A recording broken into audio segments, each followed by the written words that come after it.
అందరూ కెరియర్ కాబట్టి అస్సలాము అలైకుం వరహ్మతుల్లాహి వబరకాతుహు. గుడ్ ఈవినింగ్ అండి, శుభ సాయంత్రం అందరికీ. ఈరోజు ఇక్కడ మనం దైవ సందేశ నిమిత్తం దేవుడి మాటలు కొన్ని, దేవుడికి మనకున్న అనుబంధం ఏంటి, బంధం ఏంటి, అసలు మనం ఎవరు, దేవుడు ఎవరు, దేవుడికి మనకి గల సంబంధం ఏంటి అనేటటువంటి విషయాలు గ్రంథాల ఆధారంగా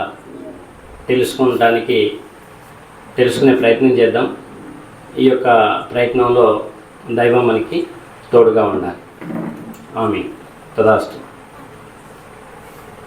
ఇన్షాల్లా. అయితే ఎవరు వచ్చినా తల్లి గర్భం నుంచి వచ్చారు, అవునా కదా? భూమండలం మీద ఏ స్త్రీ అయినా ఆయనకి తెలియకుండా గర్భం దాల్చనో లేదు, ప్రసవించనో లేదు అన్నాడు దైవ గ్రంథంలో చెప్పిన మాట. గర్భం దాల్చనో లేదు, ఏ స్త్రీ అయినా భూమండలం మీద. మరి ఆయన ఇలా సృష్టిస్తున్నప్పుడు మనం భూమి మీదకి వచ్చిన తర్వాత సాయిబులు అంటే ముస్లింలు ఒక వర్గం అయిపోయారు, క్రైస్తవులు ఒక వర్గం అయిపోయారు, హిందువులు ఒక వర్గం అయిపోయారు. ఎవరి దేవుడు వాళ్ళకున్నాళ్లే అనేటటువంటి ఆలోచనతో ఉన్నారు, అవునా కదండి?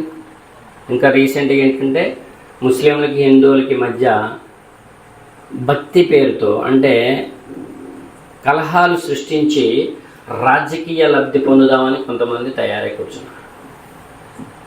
అసలు ఇదంతా ఎందుకు ఇలా వస్తుంది అంటే మనము సరి అయిన జ్ఞానం దేవుడి విషయంలో కలిగి ఉంటే వాళ్ళెవ్వరూ మన ఏం చేయలేరు, అవును కదా? ఫస్ట్ దేవుడు ఎవరు అంటే భూమి ఆకాశాలను సృష్టించిన వాడు. భూమి ఆకాశాల్లో మానవుడికి ఈ జీవితాన్ని పుట్టుక ఒక గోడ, మరణం ఒక గోడ, రెండు గోడల మధ్య. అంటే పుట్టుక ముందు ఏం జరిగింది ఎవరైనా చెప్పలేస్తారా? మరణం తర్వాత ఏం జరుగుతుంది ఎవరైనా చెప్పలేస్తారా? పుట్టక ముందు అసలు నువ్వెవరు, నేనెవరు, నీ ఆత్మ ఎక్కడి నుంచి వచ్చింది? నీ శరీరం అంటే తల్లి గర్భంలో తయారైంది. ఆ శరీరానికి పిండం తయారైన తర్వాత ఆ పిండానికి ప్రాణం ఎలా వస్తుంది, ప్రాణం వరకు వస్తున్నారు అనే విషయం ఆలోచించితే అన్ని తల్లుల గర్భాల్లో తయారయ్యే ప్రతి పిండానికి అంటే మోసపు ముద్ద పిండం అంటారు కదా, ఆ పిండానికి ప్రాణం పోసేవాడు ఒకే ఒకడు. కాబట్టి ఇక్కడ గమనించాల్సిన విషయం ఏంటంటే అందరం ఒకటే. ఫస్ట్ నేను ఈ విషయం చెప్తాను, అందరం ఒకటే, అందరం అన్నదమ్ములం, అందులో ఏమాత్రం సందేహం లేదు. హిందువులైనా, క్రైస్తవులైనా, ముస్లింలైనా మనం మాట్లాడుకునే విషయం దేవుడి విషయం, భక్తి విషయం రెండు మాట్లాడుకున్నాం. ఎలా అన్నదమ్ములము ముందు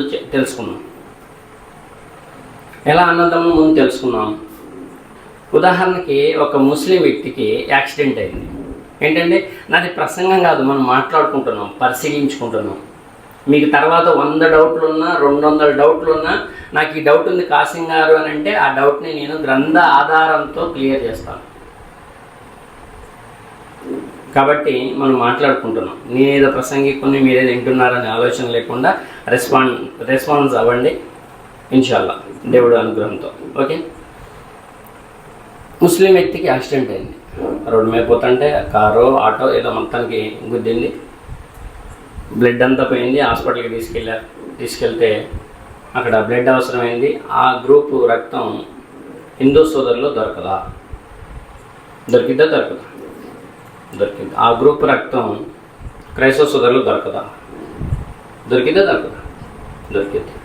అదేంటి మరి? ఎవరి దేవుడు వాళ్ళకుంటే అందరికీ 2 చెవులే ఉన్నాయి, అందరికీ 2 కళ్ళే ఉన్నాయి, అందరికీ 2 చేతులే ఉన్నాయి, 2 చేతులకి 5 ఏళ్ళే ఉన్నాయి, అందరికీ 2 కాళ్ళే ఉన్నాయి, కాళ్ళకి 5 ఏళ్ళే ఉన్నాయి. అందరు తల్లి గర్భంలో తయారయ్యేది, అందరూ భూమి మీదకి పుట్టుక ద్వారానే వచ్చేది, అందరి శరీరం నిర్మాణం తల్లి గర్భంలోనే తయారైంది.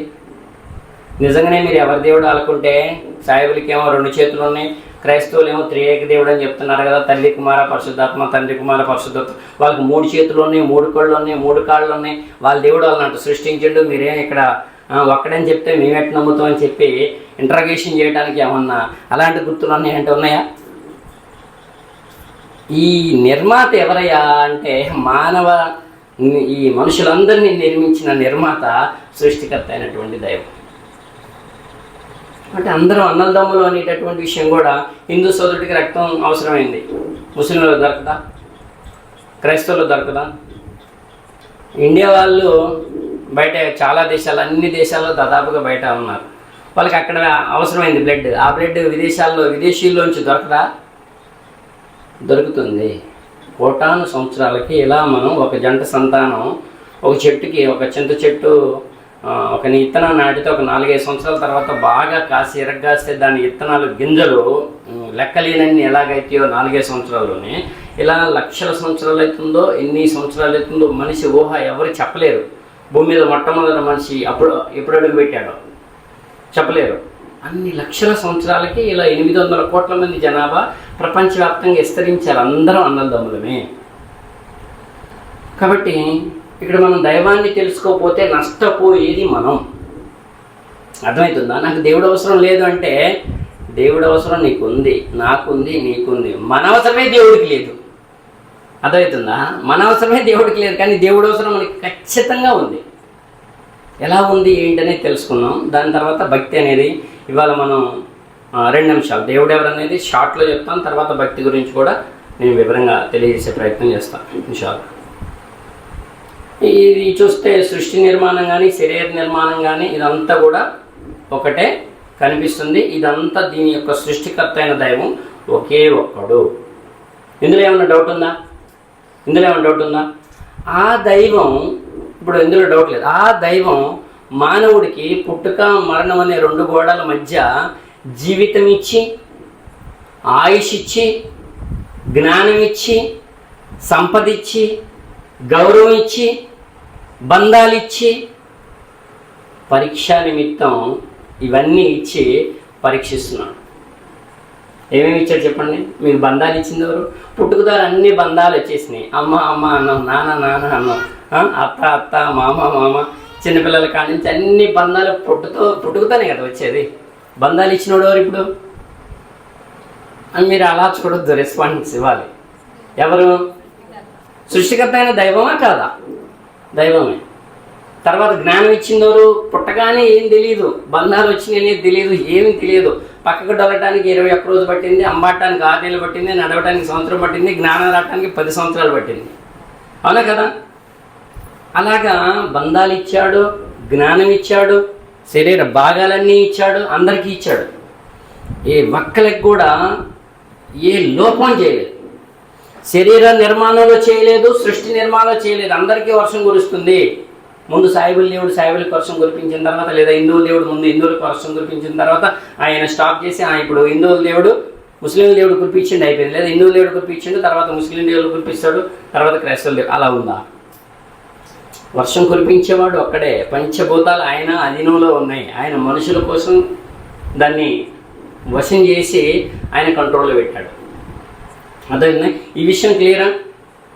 ఇక్కడ మనం మాట్లాడుకుంటే ఇదంతా కూడా పగలు నడిపించేవాడు ఆయనే, రాత్రి నడిపించేవాడు ఆయనే, వర్షం కురిపించేవాడైనే, వర్షాకాలం, శీతాకాలం, ఎండాకాలం, పగలు రాత్రి కాలచక్రం ఆయనే నడిపిస్తున్నాడు. సృష్టించింది కూడా ఆయనే. భూమి లోపల ఉంది ఆయనకి తెలుసు, భూమి పైన ఉంది ఆయనకి తెలుసు, ఆకాశం పైకి ఎక్కేది, ఆకాశం లోపలికి కిందకు వచ్చి భూమిలో వెళ్ళేది అంతా కూడా ఆయనకి తెలుసు. ఆయనే దైవం, ఆయన సూక్ష్మ ద్రష్ట. నీ గుండెలో ఏముందో కూడా తెలుసు ఆయనకి. నీ కంటిలో నరాలు ఉన్నాయే, ఆ కంటిలో నరాలని తయారు చేసినవాడు. కన్నుని 3 పొరలుగా మధ్యలో చిన్నగా నల్లగా ఉంటుంది, విజన్ చూసేది అది. దాని పక్కన ఇంకొంచెం నల్లగా పెద్దగా డిజైన్ సపోర్ట్ ప్రొటెక్షన్, దాని తర్వాత తెల్లగుడ్డు. ఇదంతా లోపల కంటి నరాలు. ఆ కంటి నరాల్లో రక్తాన్ని కూడా ప్రవహింపజేసే శక్తి ఆయనకుంది. ఆ రక్తంలో ఎన్ని మళ్ళీ రక్త కణాలు ఉన్నాయి, ప్లేట్లెట్లు అంటారు కదా, ఎన్ని కణాలు ఉన్నాయి అనేది కూడా ఆయనే సృష్టించి నడిపిస్తున్నాడు. అలాంటి దైవం గురించి తెలుసుకోకపోతే ఇలా 95% జనాలు భక్తి చేస్తున్నారు. ఎంత పర్సెంట్ చేస్తున్నారండి భక్తి?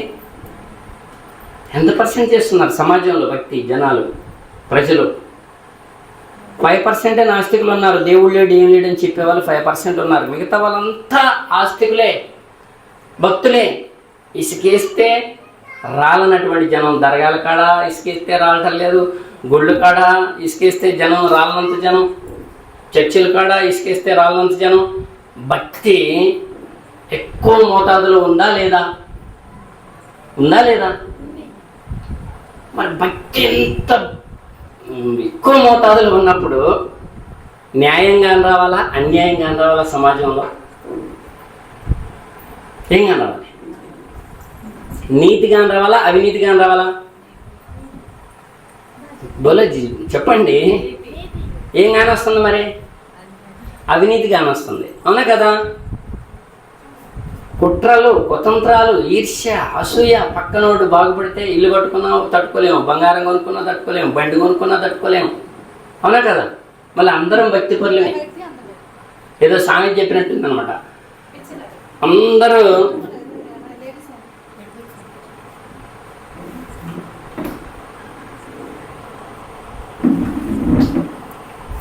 భక్తి ఎక్కువ మోతాదులో అందరు చేస్తున్నారు.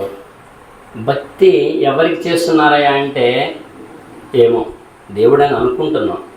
అందరూ అంటున్నారు, మేము అంటున్నాం. ఏంటండి? అందరూ అంటున్నారు, మేము అంటున్నాం. ఊహాజనితమైన భక్తి, అర్థమవుతుందా? తాత ముత్తాతల కాడ నుంచి వస్తుంది కాబట్టి చేస్తున్నాము ఈ భక్తి. లేదా సెంటిమెంటల్ భక్తి, మేము ఇలా నమ్ముకుంటే మాకేమన్నా కలిసి వస్తుందేమో, మాకేమన్నా పిల్లగాలు పడతారేమో, మాకేమన్నా సంపద వస్తుందేమో, మా కొడుకు ఏమన్నా ఉద్యోగం వస్తుందేమో, మా ఊడికి ఏమన్నా ఎప్పటికీ పెళ్లి కావట్లేదు, పెళ్ళి మాకు కోడలు వస్తుందేమో, మా రోగాలు నయమైతాయేమో, మా అప్పులు తీరుతాయేమో, సెంటిమెంట్గా భక్తి చేస్తున్నాం. ఓకే, ఇది కాదంటలే, రోగాలు తగ్గడానికి. కానీ ఏదైనా అడగకుండానే ఈ లోకంలో సమస్తం ఇచ్చినోడు నువ్వు నోరు తెరిచి మనస్ఫూర్తిగా ఆయన్ని అడిగితే నీ కోరికలు తీర్చలేడా ఆయన? నీ బాధలు తీర్చలేడా? నీ అనారోగ్యాన్ని పోగొట్టలేడా? నీకు సంపద ఇవ్వలేడా? నీ ఆయుష్ ఆయన చేతిలోనే ఉంది, నా ఆయుష్ ఆయన చేతిలోనే ఉంది, ఆయన గుప్పెట్లోనే ఉంది. Yes or no? అవునా కదా? ఎవరైనా సృష్టికర్త. ఏ గ్రంథమైనా చెప్పండి, భగవద్గీత చెప్పండి, 10వ అధ్యాయం 8వ శ్లోకం, 10వ అధ్యాయం విభూతి యోగం అంటాడు. అహం సర్వస్య ప్రభవమంత సర్వం ప్రవర్తతే ఇతి మత్వా భజంతే మాం బుధా భావ సమన్వితః. అహం, నేనే, సమస్తాన్ని సృష్టించిన వాడు నేనే అంటున్నాడు. నేనేంటే ఒక్కడ, ముగ్గురా, ముక్కోట? నా వలననే సమస్తము నడుచుచున్నది. అంటే ఇందాక నేను చెప్పిన పగలు రాత్రులు కానీ, వర్షాకాలం కానీ, శీతాకాలం కానీ, ఎండాకాలం కానీ, పుట్టే వాళ్ళని పుట్టింపజేయటం కానీ, మరణం ఆసనమైనప్పుడు మరణింపజేయటం కానీ, ఇదంతా కూడా ఆయనే నడిపిస్తున్నాడట. ఎవరు? ఒక్కడా, చాలామందా? ఒకే ఒక్కడు నడిపిస్తున్నాడని తెలుసుకున్న వారు జ్ఞానులు అంటున్నాడు. ఏమంటున్నాడండి? జ్ఞానులు అంటున్నాడు. జ్ఞానానికి పెద్ద పెట్టేశాడు దైవం. జ్ఞానులు అజ్ఞానులుగా విడగొట్టాడు. కానీ దేవుడు ఎప్పుడు కూడా వీళ్ళు ముస్లింలు, వీళ్ళు హిందువులు, వీళ్ళు క్రైస్తవులు, ఈ వర్గీకరణ దేవుడు ఏ గ్రంథంలో చేయలేదు. మానవ సేవే మానవ సేవ. 5 గ్రంథాలు చెప్తుంది. నువ్వు దేవుడిని తెలుసుకున్న తర్వాత ఫస్ట్ నీ తల్లిదండ్రుల సేవ చేయాలి, తర్వాత సమాజ సేవ, నీ భార్యకి, నీ పిల్లలకి, నీ కుటుంబం, నీ రక్త సంబంధికులకి, తర్వాత నీకు ఇంకా ఏదైనా సేవ చేయాలనుకుంటే అప్పుడు బయట రక్త సంబంధికులు ఒప్పుదారులు. ముందు తల్లిదండ్రులు, తర్వాత భార్య పిల్లలు, తర్వాత రక్త సంబంధికులు, ఇంకా నీకు సేవ చేయాలనుకుంటే అప్పుడు ఇరుగు పొరుగు వారు, ఇంకా తర్వాత ఇలా దానికి ఒక పరిధి ఉంది, దానికి ఒక లెక్క ఉంది. అర్థమవుతుందా? కాబట్టి ఇక్కడ సమస్తాన్ని నడిపిస్తుంది ఒక్కడే అని తెలుసుకున్నవాడు జ్ఞాని. మరి వచ్చిన వాళ్ళు ఎవరయ్యా? ఇదే విషయం ఖురాన్లో చెప్తాడు. ఇదంతా కూడా సృష్టించిన వాడిని నేనే, 6 రోజుల్లో నా వల్లనే నడుస్తుంది అని చెప్పి చాలా చోట్ల చెప్పాడు అన్నమాట. ఒక చోట కాదు, చాలా చోట్ల. అట్లాగే భగవద్గీతలో కూడా ఒక అద్భుతం మీరు చదివితే, ఒక్కొక్క అధ్యాయం స్టార్టింగ్ వచ్చేసి అర్జున విషాద యోగం, తర్వాత సాంఖ్యయోగం, తర్వాత కర్మయోగం, తర్వాత జ్ఞానకర్మ సన్యాస యోగం, తర్వాత ఇట్లా అన్నీ చూసుకుంటే జ్ఞాన విజ్ఞాన యోగం, ఆత్మ సంయమ యోగం. ఒక్కొక్క అధ్యాయంలో నుంచి ఇంకొక అధ్యాయంలోకి వెళ్తుంటే ఆ అధ్యాయం పేరెందుకు ఉందనేటటువంటి వివరణ కూడా అక్కడ స్పష్టంగా ఉంటుంది. మనం గ్రంథాలు చదవకుండా, ఇంతకుముందు విన్నారో లేదు మీరు, వేదాలు ఎవరైనా వింటే శివులలో శేషం కరగబోసి పోసేవారంట. ఓన్లీ బ్రాహ్మణ్సే వేదాలు చదవాలి అనేటటువంటి షరతు ఉంది. నా చిన్నప్పుడు విన్నాను నేను, అది మీరు విన్నారో లేదో నాకు తెలియదు. అంటే పండిత వర్గం ఏం చేసిందంటే, బ్రాహ్మణులనే కాదు, ఇటు ముజావర్లు ఉన్నారండి, ఇటు ఫాదర్లు ఉన్నారు, దశంభాగాలు భక్తిని ఎలా చేశారంటే, పండితులకేమో వ్యాపారం అయిపోయింది, ఇవాళ పేపర్ చూసారో లేదో మీరు, ఆంధ్రజ్యోతి పేపర్ చూడండి. శ్రీవారి లడ్డూలో, తిరుపతిలో ఇచ్చే శ్రీవారి లడ్డూలో నా సెల్లులో ఉంది. ఇలా ఆంధ్రజ్యోతి పేపర్కి 2 స్టేట్లో వచ్చింది. కొవ్వు కలుస్తుందంట. ఏ కొవ్వు అండి? అది పవిత్రంగా భావిస్తారు కదా.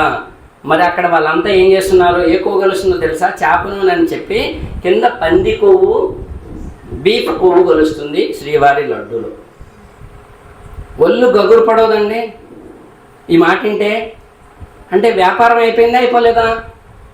ఇలా నిన్నగాక మొన్న మళ్ళీ భద్రాచలం కూడా పేపర్కి వచ్చింది. ఆయన కోడల్ని ప్రధాన అర్చకుడు, నేను ఇది అన్యదా భావించొద్దు, పండిత వర్గం ఎలా ఉంది అందరు కదా, కొంతమంది మంచోళ్ళు ఉన్నారు, వారికి మరి సమాజానికి దేవుడెవరో పరిచయం చేసేటటువంటి బాధ్యత ఉందా లేదా అది వాళ్ళే తెలుసుకోవాలి. అర్థమవుతుందా? ఆయన మన భద్రాచలం రాములవారి గుళ్ళో ప్రధాన అర్చకుడు కోడలు కేసు పెట్టింది లైంగికంగా, నా మామ నన్ను వేధిస్తున్నాడని. అంతకుముందు చాలాసార్లు వచ్చింది. డబ్బులు లెక్కేస్తుంటే అక్కడ పక్కన మనిషి నిలబడతాడు. ఎప్పుడు సొంత దొరికితే సీసీ కెమెరాలు ఉన్నాయి, కాపలా ఉంటారు. ఎప్పుడు సొంత దొరికితే ఒక 500 రూపాయలు కట్ట అలా పక్క నుంచి అయితే అక్కడ రెడీగా ఒకళ్ళు ఉంటారు, అది పట్టుకుని వాళ్ళు వెళ్ళిపోతారు. ఇది ఎందుకు చెప్తున్నానంటే, పండిత వర్గానికి సంపద, భక్తి, వ్యాపారం, సామాన్య వర్గానికి భక్తి అంటే సెంటిమెంట్ అయిపోయింది, కొంతమందికి ఎంజాయ్ అయిపోయింది, కొంతమందికి ఏమో ఆశ, ఏమో దేవుణ్ణి అని మనం సెంటిమెంట్గా ఆరాధిస్తే మన బాధలు పోతాయేమో, అర్థమవుతుందా, మన కోరికలు తీరతాయేమో అనేటటువంటి ఆలోచన. ఇక్కడ చూసుకుంటే పండితులు ఏం చేశారంటే గ్రంథాల నుంచి కట్ చేశారండి. ఇప్పుడు మనం చెప్పే విషయం ఏంటంటే గ్రంథాల నుంచి కట్ చేశారు. దేవుడు ఎవరిని పంపించాడు? యుగ పురుషులను పంపించాడు. పవిత్రానాయ సాధూనాం వినాయశాయ దుష్కృతాం ధర్మ సంస్థాపనార్థాయ సంభవామి యుగే యుగే. సాధు సద్దుల్ని రక్షించడానికి, దుష్టుల్ని శిక్షించడానికి ప్రతి యుగమునందు ఆ సృష్టికర్త అయిన దైవం ధర్మాన్ని అవతరింపజేశాడు గురువుల ద్వారా. ఎవరు వచ్చారండి? వచ్చింది ఎవరు? గురువులు. గురువుల్ని దేవుళ్ళుగా భ్రమింపజేశారు ఈ పండితులు వ్యాపారం కోసం, సంపద కోసం. మన పరిస్థితి ఎట్టుందంటే, సామాన్య జనం పరిస్థితి ఎట్టా ఉందంటే సొమ్ము పోయే శని బట్టి అన్నట్టుంది. అర్థమైందా సామెత? డబ్బులు పోతున్నాయి వ్యాపారంతో, మొత్తం అంతా అంటే దశమ భాగాలు అంటున్నారు. వీళ్ళేమో దరగాలు అక్కడ కూర్చున్నారు. ఏటను కొత్తే ఎంత, కోడిని కొత్తే ఎంత, పాలు పొంగితే ఎంత, ఎడకొత్తే ఎంత, చుట్టూ తిరిగితే ఎంత, ఈ వాళ్ళేమో ఈ అర్చనకి ఎంత, ఈ పూజకి ఎంత, ఆ పూజకి ఎంత, ఆ పూజకి ఎంత, ఈ పూజ. 3 వర్గాలండి. నేను ఒక్కరిని టార్గెట్ చేయట్లేదు. అందరిలో వ్యాపారం కోసం కాసుకొని కూర్చొని ఉన్నారు. సామాన్యులకి దేవుడు గురువుల్ని పంపించాడు, పండితుల్ని కాదు. గురువులు ఏం చెప్పారు అంటే సృష్టికర్త అయిన దైవం అక్కడే. ఇది ఖురాన్ పరిభాషలు చెప్తే 1,00,000, ఇందాక చెప్పాను కదా, పవిత్రనాయ సాధనం వినాయశ దుష్కృతం ధర్మ సంస్థాపనార్థాయ సంభవామి యుగే. ఇది ఖురాన్లో చెప్తే 1,24,000 మంది పైగా ప్రవక్తల్ని కాలానుగుణంగా ప్రతి జాతిలోనూ నేను ప్రవక్తను పంపించాను. గ్రంథం అవసరమైన చోట యుగానికి ఒక గ్రంథం ఉంది అంటున్నాడు. అదే దివ్య ఖురాన్లో యుగానికి ఒక గ్రంథం ఉంది అంటున్నాడు. ప్రతి జాతికి ఒక ప్రవక్తను పంపించి అన్నాడు. ఇప్పుడు అర్థమైందా? ప్రవక్తలు వచ్చారు అంటే గురువులు వచ్చారు. గురువులు వచ్చి ఏం చెప్పారు? మేము దేవుళ్ళమి, మాకు భక్తి చేయండి అని చెప్పిన గురువు ఎవరైనా ఉన్నారా? లేరు. గురువులు ఎవరెవరు? ఇంతకీ నేను స్టార్టింగ్ పేరు చెప్తా, ఆయనకున్న బిరుదు మీరు చెప్పారు. కృష్ణం వందే, చెప్పండి సార్. కృష్ణం వందే జగద్గురువా లేకుంటే దేవుడా? సద్గురు సాయినాథ్ వారికి ముందు ఏంటి? సద్గురు సాయినాథ్. శ్రీమద్గురు పోతులూరి వీరబ్రహ్మేంద్ర స్వాముల వారు. గురువు అనుందా, దేవుడు అనుందా? గురువు. ఆయన ఏం చెప్పాడు? అర్జున వారు అడుగుతున్నాడు. 8వ అధ్యాయం 1వ శ్లోకం. కింత బ్రహ్మ, దేవుడెవరు? ఓ కృష్ణ, దేవుడెవరు? బ్రహ్మ ఎవరు అని అంటే అప్పుడు ఆయన అహం బ్రహ్మస్మి, నేను ఎన్ని మహిమలు చేస్తున్నాను, ఈ విధంగా ఉన్నాను, నువ్వు నన్ను ఇంకా దేవుడిగా గుర్తించలేదా అర్జున అని అడిగాడా? అక్షరం బ్రహ్మ పరమం, ఏలు పైకెత్తి బ్రహ్మ పైన ఉన్నాడు అర్జున. ఎక్కడున్నాడట బ్రహ్మ? బ్రహ్మ అంటే ఎవరు? సృష్టికర్త. బ్రహ్మ అంటే సాంస్క్రిట్లో బ్రహ్మ, తెలుగులో చెప్తే సృష్టికర్త. ఆయన్నే అరబీ భాషలో చెప్తే అల్లా అంటారు. ఆయనే మనుషులందరినీ తల్లుల గర్భాల్లో తయారు చేసేది ఆ సృష్టికర్తే. ఆయనకి సహస్రనామాలు హైందవ గ్రంథాల్లో 1000 పేర్లు ఉన్నాయి. ఎన్ని ఉన్నాయి?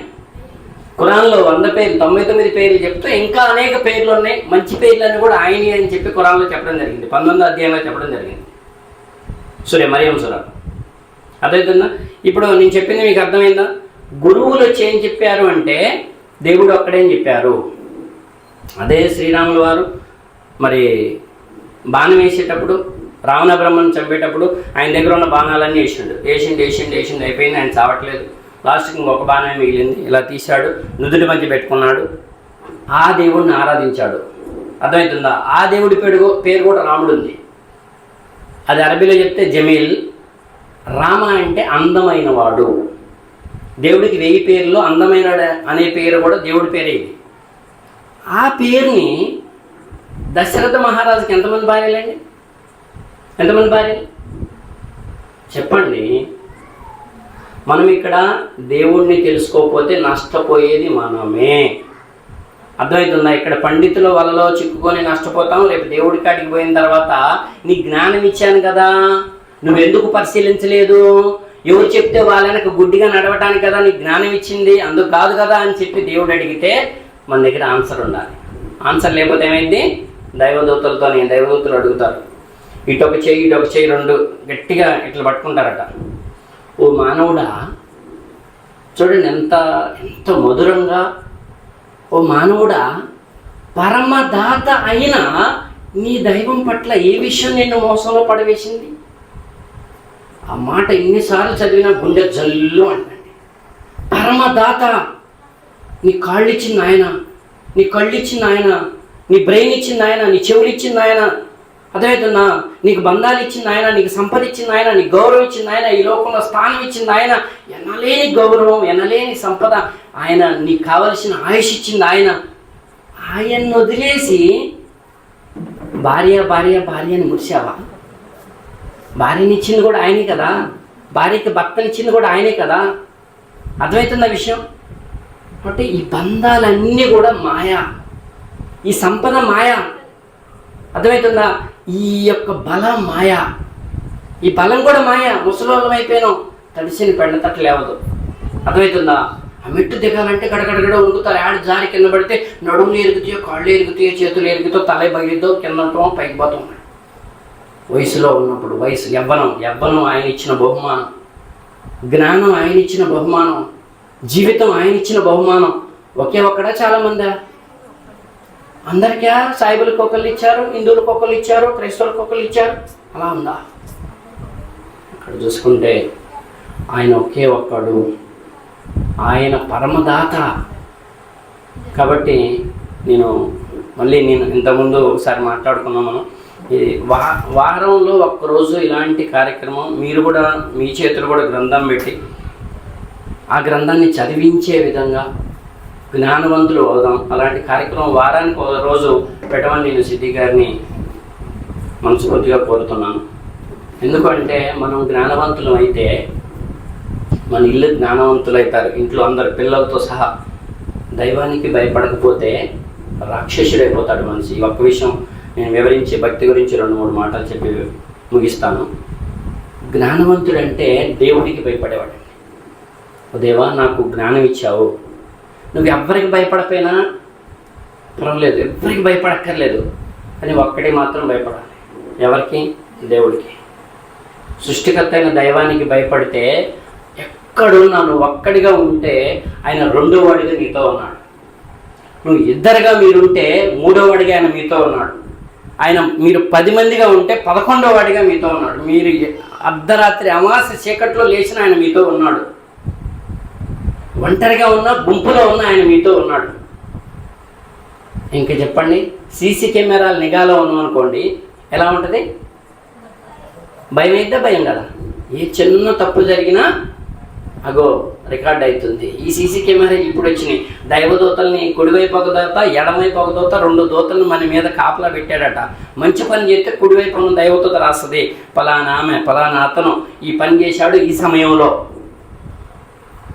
చెడ్డ పని చేస్తే ఎడమవైపు ఉన్న దూత రాస్తుంది, రాసి ఈ సమయంలో చెడ్డ పని చేశాడు, కళ్ళతో చేశాడా, నోటితో చేశాడా, కాళ్ళతో చేశాడా, చేతులతో చేశాడా, ఈ మొత్తం సమయము ప్లేస్తో సహా రాసేస్తుంది. రాసేసి నువ్వు నిద్రపోతావే, నేను కానీ నువ్వు కానీ నిద్రపోయినప్పుడు ఎవరు పాపం చేయలేరు, పుణ్యం చేయలేరు, చేలేస్తారా? నిద్రపోగానే ఈ దైవదూత స్వర్గవాసులు కార్యాలయం, నరకవాసులు, దైవ సమక్షం దైవం ఆదేశించిన 2 కార్యాలయాలు ఉన్నాయి అక్కడ.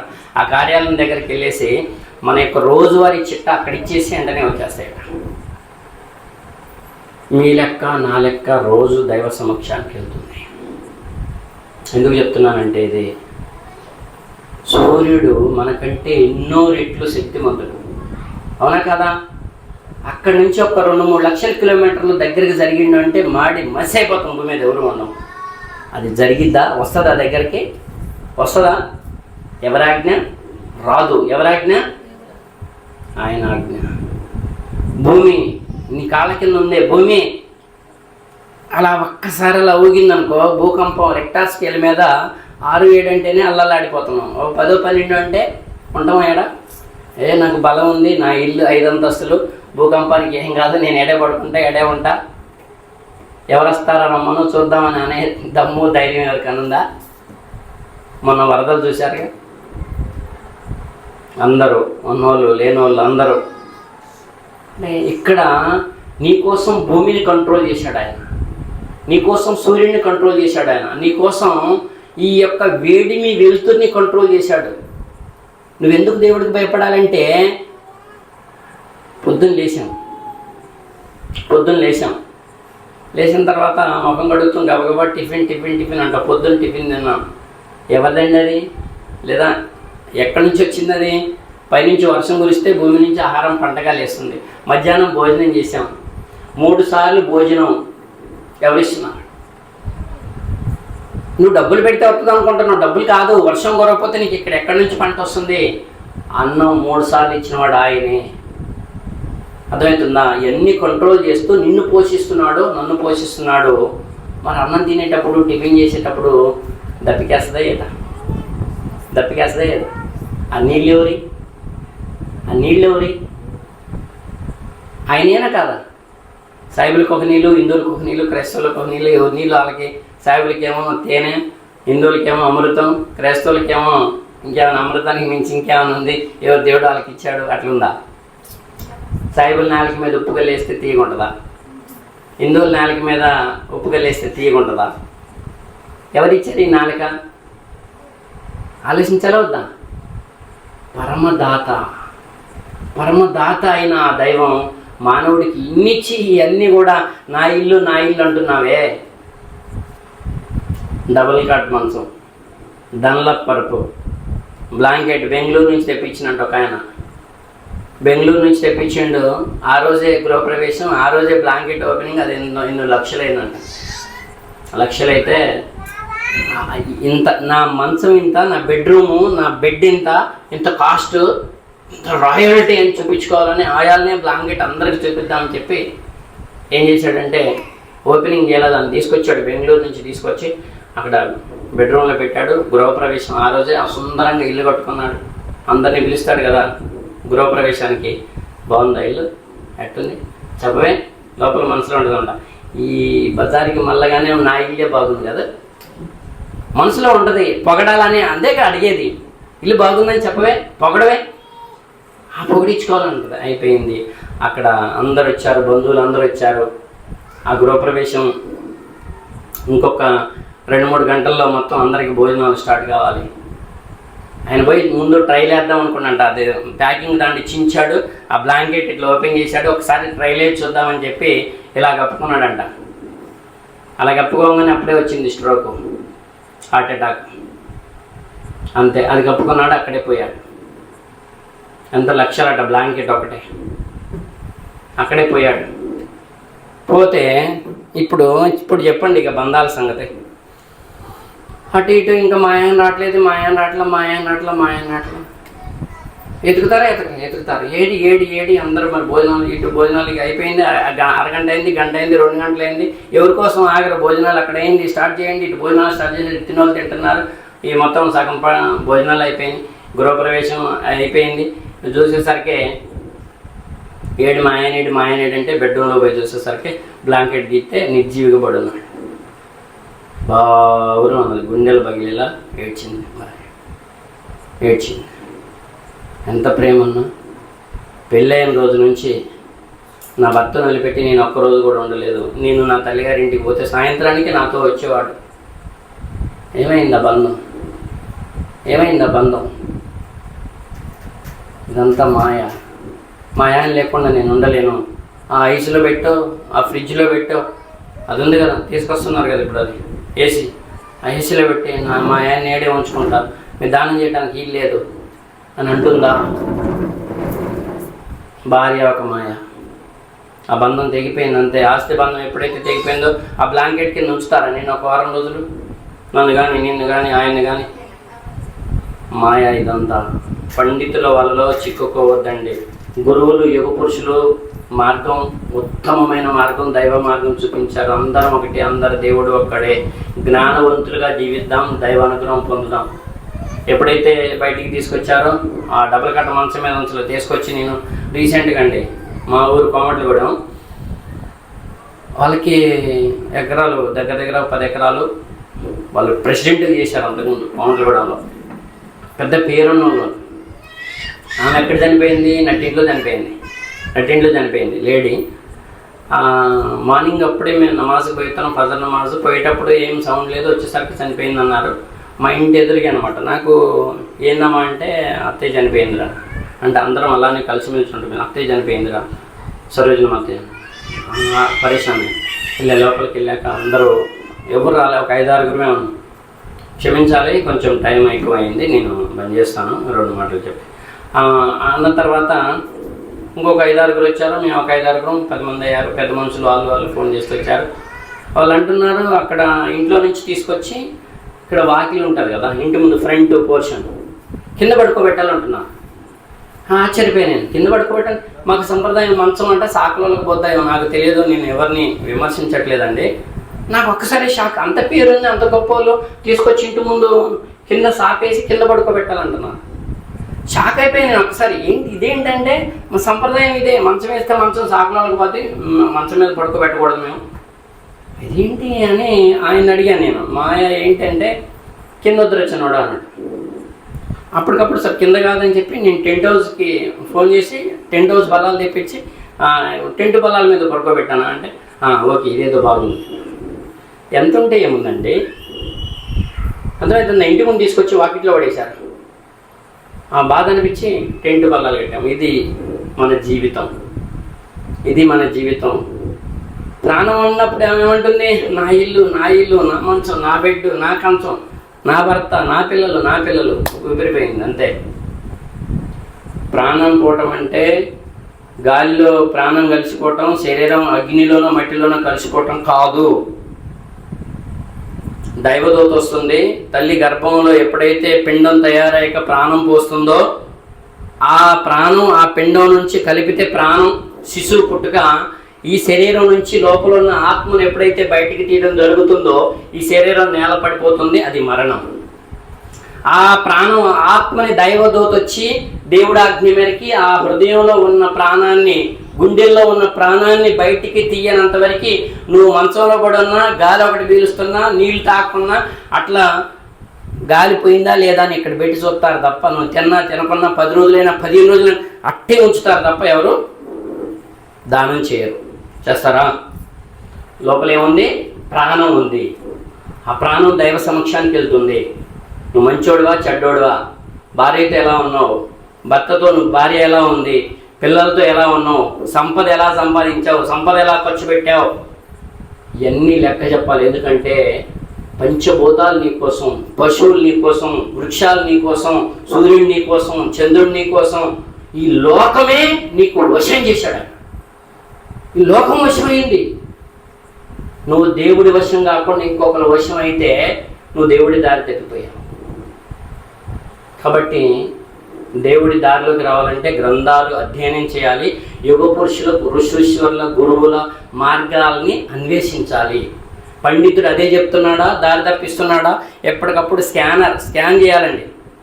ఇలా ఆడికి పోయినా కానీ కూరగాయలు తీసుకున్నా జేబులో డబ్బులు హాస్పిటల్ సెల్లు తీసుకున్నారు. కూరగాయలు చూడండి 30 రూపాయలు, 20 రూపాయలు, 50 రూపాయలు. స్కానర్ ఏది? ఆ స్కానర్ ఆమెకే పోతాయి డబ్బులు, మళ్ళీ వేరే వాళ్ళకి పోవు. నీకు ఒక స్కానర్ ఇచ్చాడు. ఆ దేవుడికి 3 లక్షణాలు ఉన్నాయి. నువ్వు ఏ పేరుతోనని పిలుచుకో, ఆ 3 లక్షణాలు ఆ పేరులో ఉండాలి. అర్థమవుతుందా? ఈ 3 లక్షణాలు చెప్పి భక్తి గురించి ఉన్నాను. పుట్టించేవాడి దేవుడా, పుట్టినవాడి దేవుడా? మీరు చెప్పండి చెప్పండి. అందరు చెప్పాలి. హృదయ సాక్ష్యం ఇది ఫస్ట్. నీ అంతరాత్మ సాక్ష్యం. నీ అంతరాత్మని అనిచేసుకుంటే నేను దేవుడు కూడా కాపాడలేడుగా. పుట్టించేవాడి దేవుడా, పుట్టినోడి దేవుడా? మీరు ఎవరిని దేవుడు అంటున్నారో చెక్ చేసుకోండి. పుట్టించేవాడిని దేవుడు అంటున్నారంటే మీరు దేవుడిని దేవుడు అంటున్నారు. పుట్టినవాడిని దేవుడు అంటున్నారంటే దేవుడి దారి తప్పిపోయారు. మీరు ఎవరికి భక్తి చేస్తున్నారు? పుట్టించేవాడికి చేస్తున్నారా, పుట్టినోడికి చేస్తున్నారా? పుట్టించేవాడికి చేస్తే మీరు రైట్ మార్గంలో ఉన్నారు. మీరు ముస్లిమా, మీరు హిందువా, మీరు క్రిస్టియనా, ఇది చూడడు దేవుడు. జ్ఞానవంతుడా కాదా? నన్ను ఆరాధిస్తుందా లేదా? నన్ను ఆరాధించేవాడు నన్నే పొందుతాడు, ఈ ఇతరులను ఆరాధించేవారు ఇతరులనే పొందుతాడు అని చెప్పి జ్ఞాన విజ్ఞాన యోగంలో ఒక 10 సార్లు చెప్పాడు భగవద్గీతలో. భక్తి యోగం చదువుతున్నాను ఇవాళ. భక్తి యోగం 12వ శ్లోకం చదివాను. ఇలా 12వ అధ్యాయం 12వ శ్లోకం చదివాను. డైలీ భగవద్గీత చదువుతాను నేను. కాబట్టి ఇక్కడ విషయం రెండు. ఫస్ట్ క్వాలిటీ ఏంటంటే మీ స్కానర్ పెట్టండి. స్కానర్ ఇది, అంతరాత్మ అంటే స్కానర్. పుట్టించేవాడి దేవుడు. రెండోది మరణాన్ని ఇచ్చేవాడి దేవుడా, మరణించేవాడి దేవుడా?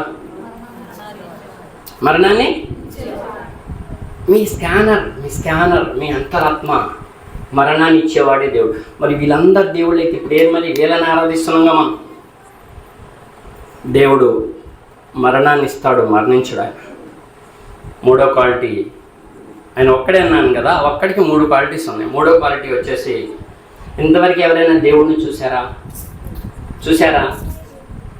చూసే వాటిని దేవుడు అనొచ్చా? మరి అనొచ్చా? అంటున్నాం అంటే నీది ఆయన దర్శనం అక్కడ వైకుంఠంలో, స్వర్గంలో ఆయన దర్శనం. ఆయన ఎలా ఉంటాడో తెలుసా? కోటి సూర్యుల తేజమై. ఒక్క సూర్యుడినే చూడలేకపోతున్నాడు నువ్వు. ఆయన ఎలాంటి వాడు తెలుసా? కోటి సూర్యుల తేజమాడు. కాబట్టి ఈ 3 లక్షణాలు ఆయన పుట్టించేవాడు. ఎక్కడ ఉన్నాయి? ఈ భగవద్గీతలో ఉన్నాయి, ఖురాన్లో ఉన్నాయి, బైబిల్లో ఉన్నాయి. భగవద్గీతలు ఎక్కడ ఉన్నాయి? అదే విభూతి యోగం 10వ అధ్యాయం 3వ శ్లోకంలో, యో మామ జమనాదిం చవేత్తి లోకమహేశ్వరం అసంబుడస మత్యేసు సర్వ పాపయ ప్రముచ్యతే. ఎవడు నన్ను పుట్టుకలేని వాని గాను, సమస్త లోకాల నియామకుని గాను, భూలోకం ఒకటే కాదు, పరలోకం అయిందే, పాతాళలోకం అయిందే, అన్ని లోకాలు ఆయనయే, సమస్త లోకాల నియామకుని గాను తెలుసుకుంటున్నాడో అతడు మనుషుల్లో అజ్ఞానం లేనివాడై అన్ని పాపాల నుంచి లెస్సగా విడగొడుచున్నాడు. అద్భుతంగా ఉంది సార్. అన్ని పాపాల నుంచి. మరి ఇది ఖురాన్లో ఎక్కడుంది అంటే 112వ అధ్యాయం 3వ వచనం, లం యలిద్ వలం యూలద్. ఆయనకి ఎవరు సంతానం లేరు, ఆయన కూడా ఎవరికి సంతానం కాదు. మరి మరణాన్ని ఇచ్చేవాడే దేవుడు. ఆయనకి మరణం లేదు. ఎక్కడుంది? 8వ అధ్యాయంలో 20వ శ్లోకంలో, పరస్మాంత భావంతో వ్యక్తి వ్యసనాతన సర్వేషు భూతేషు నశ్యేషు న వినశ్యతి. సమస్త ప్రాణికోట్లు నశించినను ఆ దేవదేవుడు నశించుకే ఉండును. ఖురాన్లో ఎక్కడుంది? 2వ అధ్యాయం 255, అల్లా సజీవుడు, నీచుడు, విశ్వ వ్యవస్థకి ఆధారభూతుడు. ఈక్వల్ ఉన్నాయా లేవా?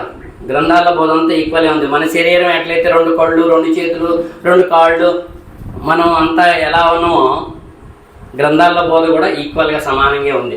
దాన్ని మనకి పండితులు చెప్పక దారి తప్పించారు. మూడో క్వాలిటీ ఎక్కడుంది? 7వ అధ్యాయం జ్ఞాన విజ్ఞాన యోగం భగవద్గీత 24వ శ్లోకం, అవ్యక్తం వ్యక్తిమాపన్నో మాన్యంతే మామ బుద్ధయ పరం భామ జ్ఞానంతో మమ వ్యయ మనోత్తమం. వ్యక్తం కాని నన్ను, అవ్యక్తం అంటే కంటికి కానరాడాయన, కంటికి కానరాని నన్ను పాంచభౌతిక దేహము పొందినవానిగా, అంటే మానవ శరీరంలాగా పాంచభౌతిక దేహము పొందినవానిగా తలంచేవారి అజ్ఞానులు అని చెప్పి డైరెక్ట్గా చెప్పేశారు. వారి బుద్ధి మందగించింది. చూడండి ఎంత స్ట్రాంగ్గా ఇస్తున్నాడు. ఇది ఖురాన్లో ఎక్కడుంది? సమీర్ ఆయన అందరినీ చూస్తున్నాడు, ఆయన ఎవరు చూడలేరు. అర్థమవుతుందండి? ఈ దేవుడి క్వాలిటీస్. స్కానర్ వాడదాం, అంతరాత్మ ప్రమోదిని ఉంది, అలాగే గ్రంథ జ్ఞానం ఉంది. యుగ పురుషులు కూడా అదే చెప్పారు. గురువులందరూ కూడా యుగానికి ఒకళ్ళు వచ్చారు, కాలానుగుణంగా వచ్చారు. వాళ్ళందరూ కూడా దేవుడిని ఆరాధించారు. శ్రీరాములు వారు తెల్లవారుజామున లేచి తలస్నానం చేసి నదికి వెళ్ళి స్నానం చేసి విశ్వామిత్రుల వారు లేపుతారు. కౌసల్య సుప్రజ రామ పూర్వ సంధ్య ప్రవర్తతే ఉత్తిష్ట నరశార్దూల కర్తవ్యం దైవమాహినికం. దశరథ మహారాజుకి 3 భార్యలు అయితే పెద్ద భార్య పుట్టిన కుమారుడికి అక్కడ ఉన్న ఆయన రాజుగారి ఆస్థానంలో ఆ పండితుడు, సంస్కృత పండితుని పిలిచి, నా కొడుకు పుట్టాడయ్యా, నా పెద్దవారికి నా కొడుకు కొత్త మంచి పేరు పెట్టండి అంటే సంస్కృత గ్రంథాలన్నీ తిరిగేసి దేవుడి సహస్రనామాల్లో శ్రీరామ అనేటటువంటి రామ అనేటటువంటి పేరు ఈ దశరథ మహారాజుకు పుట్టినటువంటి పెద్ద కుమారుడికి ఆ పేరు పెట్టారు. మనం ఏమనుకుంటున్నాం? జై శ్రీరామ్ జై శ్రీరామ్ జై శ్రీ. అర్థం తెలియకుండా ఎన్నిసార్లు అంటే ఏంది? ఆయన శ్రీరాముల వారు ఒక మార్గదర్శకుడు, రామరాజ్య పరిపాలన, ఆయనలో సుగుణాల రాశి. ఆయన సొంత తల్లి కాదు, సవత తల్లి కోసం అరణ్యవాసం చేసిన సహనమూర్తి శ్రీరామచంద్రమూర్తి. నువ్వు నీ తల్లికే తిండి పెట్టవు, అడిగిపోయి నాకు రాముడు దేవుడు అంటారు. ఆయన దేవుడా, ఆదర్శనీయుడా, ఎంత సహనం ఉంది, ఎంత నేర్చుకోవాలి ఆయన నుంచి, ఆయన గురించి ఎంత తెలుసుకోవాలి, ఎంత నేర్చుకోవాలి, ఇదంతా అక్కర్లేదు. జై శ్రీరామ్ వాడు అనమంటాడు, ఈడంటాడు, గొడవ రచ్చ రచ్చ. ఇది కాదు. వాళ్ళు నిలువెత్తు ధర్మానికి నిదర్శనాలు. 4 కాళ్ళ మీద నడిచిందంటారు ఆ రోజుల్లో ధర్మం. అలాంటి ఆదర్శం. ఆయనే దైవానికి భయపడ్డాడు. ఆయనే అంటున్నాడు, రావణ బ్రహ్మని సంహరించి సీతమ్మ వారిని తీసుకొని వచ్చేటప్పుడు ఒక బూరు వృక్షం దగ్గరికి వచ్చిన తర్వాత, ఓ సీత, నీ ఎడబాటు ఆ విరహ వేదన తట్టుకోలేక ఈ వృక్షం కింద కూర్చొని ఆ దేవుడికి నేను ఆరాధన చేశాను. పెద్దయ్యాక చేశాడు. చిన్నప్పుడు విశ్వామిత్రుడు వారు లేపితే కౌసల్య సుప్రజ రామ పూర్వ. కౌసల్య పుట్టిన సుపుత్ర రామ. పూర్వ సంధ్య ప్రవర్తతే. పూర్వ అంటే ముందు, సంధ్య అంటే సూర్యుడు, ప్రవర్తతే సూర్యుడు రావడానికి ముందు, తెల్లవారికి ముందే బ్రహ్మగడియలు అంటారు. అవి తెల్లవారుజామున నాలుగో జాము అంటారు కదా, 4వ జాముని బ్రహ్మగడియలు అంటారు. ఇది మనం తహజుద్ నమాజ్ టైం అంటాం. ఆ గడియల్లో మీరు వెనకట పాత సినిమాలు చూడండి, కొడుకుసినప్పుడు లేచి మునులు ఋషీశ్వరులు తపస్సుకి వెళ్ళేవారు. నది ఒడ్డుకి వెళ్ళి స్నానం చేసి కూర్చొని, ఎదురుగా ఏ ప్రతిమ ఉండదు. పూర్వకాలం భక్తి వేరు. పూర్వకాలం ఎటువంటి ప్రతిమ లేకుండా మనసుతోని ఆరాధన చేశారు, తపస్సు చేశారు. ఇవాళేంటి, మనకి డీజేలు కావాలి, భక్తి అంటే డీజేలు కావాలి, డ్యాన్సులు కావాలి. మందు తాగి ఎగరటం కూడా భక్తే, డీజే పెట్టుకుని ఎగరటం కూడా భక్తే. మందు తాగి కాదు, స్త్రీలు పురుషులు కలిసి ఎగరటం కూడా భక్తే. ఎవరు కాపాడాలి సమాజాన్ని? సమాజం తర్వాత సంగతి. మనల్ని మనం కాపాడుకుందాం, మన కుటుంబాలు కాపాడుకుందాం. అలాంటి కుటుంబాలు 10 అయితే అదే సమాజం. అందరం కూడా ఎవ్వరికి భయపడపోయినా పర్వాలేదు, ఏమీ అమ్మటరాదు. అర్థమవుతుందా? ఏమీ అమ్మటరాదు. దైవానికి భయపడి మంచిగా జీవిస్తే భార్య సంతోషపడుతుంది, తల్లిదండ్రులు సంతోషపడతారు. ఇలాంటి కొడుకుని కనటం మా పూర్వజన్మ సుకృతం అంటారో, లేకుంటే భగవంతుడు అనుగ్రహం అంటారో, వాళ్ళు ఉప్పొంగిపోతారు, వాళ్ళు దీవిస్తారు. తల్లిదండ్రులు దీవెన కావాలి. నువ్వు ఎంత మంచోడు అయితే నీకు అంత దీవెనలు తల్లిదండ్రుల నుంచి వస్తాయి, భార్య నుంచి వస్తుంది, ఇరుగు పొరుగు సమాజం నుంచి వస్తుంది. అట్టంటూ మా బజార్లో అప్పుడుంటే చాలని చెప్పి దీవెనలు నీ మీదకి లెక్కలేనని దీవెనలు వస్తాయి. ఎప్పుడైతే నువ్వు దేవుడికి భయపడవో, ఏదో స్వామి చెప్పినట్టు ఉంటుంది కదా, అలాగా పేరుకే భక్తి, 95% భక్తి. ఎందుకు? అవినీతి పెరుగుతుంది, అక్రమాలు పెరుగుతున్నాయి, దుర్మార్గం. ఎటు చూసినా అందరు భక్తి పనులు, ఎక్కడ కూడా ఇసుకెత్తే రాలని జనం. మరి అవినీతి ఎందుకు పెరుగుతుంది అంటే, మనం భక్తిలో ఎవరికి చేయాలో క్లారిటీ లేదు, ఎందుకు చేయాలో క్లారిటీ లేదు. ఆ క్లారిటీ వచ్చినాడు నువ్వు ధన్యుడివి. రాకపోతే ఏమవుతుందంటే రాక్షసుడు అయిపోతావు. సాయంత్రానికి ఫ్యాషన్ అయిపోయింది. మందు తాగట్లేదంటే నిజంగా కొంతమంది ఏంది మందు తాగా, జోక్ చేయమాక, కామెడీ చేయమాకు అని. నీ తాగని నాకు అలవాట్లేదు, నీ దేవుడికి భయపడతా, చెడు నేను నోట్లో పోయినంటే ఆగు, నువ్వు చెప్పమాకు, నేను నమ్మను. అట్లయిపోయిందండి సమాజం. సాయంత్రానికి మందు వేసుకొని వస్తాడు, ఏదో 500 1000 ఎంతో సంపాదించాడు, పెద్ద గ్రేటు సంపాదించి సాయంత్రానికి ఓ బాటిల్ పట్టుకుని వేసుకొని వస్తాడు. ఆయనకి ఇంట్లో పెత్తనం చేయాలి. ఆయన వస్తుంటేనే ఇట్లా ఇంట్లో అడుగులు పెడుతుంటేనే భార్య అమ్మ వస్తాడు దుర్మార్గుడు. నోటితో తిడతాడో కొడతాడో ఏం చేస్తాడో. నీ భార్య భయపడింది. ఎందుకు? నీ జన్మ. నీ పిల్లలు భయపడతారు. ఎందుకు? నీ జన్మ, నీ తల్లిదండ్రులు. అమ్మో వస్తాడు. ఇన్ని చిన్నప్పుడే ఈ ఏమంటారు, చిన్నప్పుడు పురిట్లో నేను చంపేసినట్టయితే పేడ లేకుండా పోయేది. ఇంకెందుకు ఆ జన్మ? ఎలా బతుకుదాం? ఛాన్స్.